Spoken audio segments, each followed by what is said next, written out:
একটা বাক্য উচ্চারণ হয় না। ঠিক।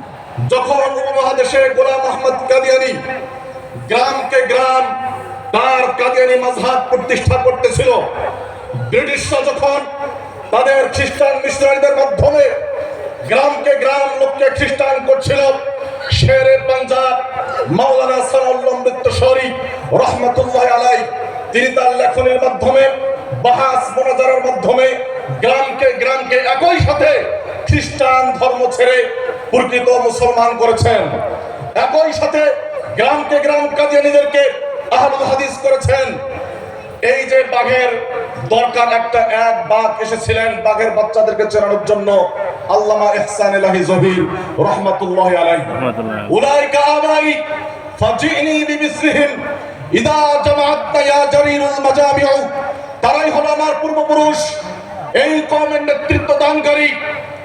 এদের মতো সম্প্রদায় জ্ঞানী গুণী শিরক এবং বেদাতের বিরুদ্ধে অকুতোভয় লড়াকু সৈনিক এই উপমহাদেশের কোন দল এবং মতের মধ্যে পাবেন না। ঠিক। কাজেই ওই স্বকীয়তায় ফিরে আসুন। বাঘের বাচ্চার মতো বাঁচুন। দাঁত বের করেন, দেখবেন বাঘের বাচ্চা দাঁত বের করলে মনে করিও না যে হাসতেছে, মনে করতে হবে খাওয়া দেওয়ার জন্য রেডি হয়ে আছে।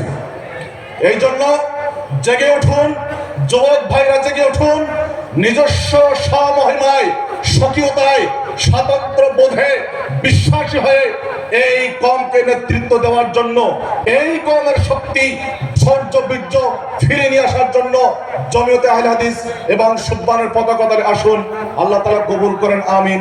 সময় দেওয়ার জন্য সকলকে ধন্যবাদ জানিয়ে আমি শেষ করছি। আসসালামু আলাইকুম ওয়া রাহমাতুল্লাহি ওয়া বারাকাতুহু। ওয়া আলাইকুম আসসালাম।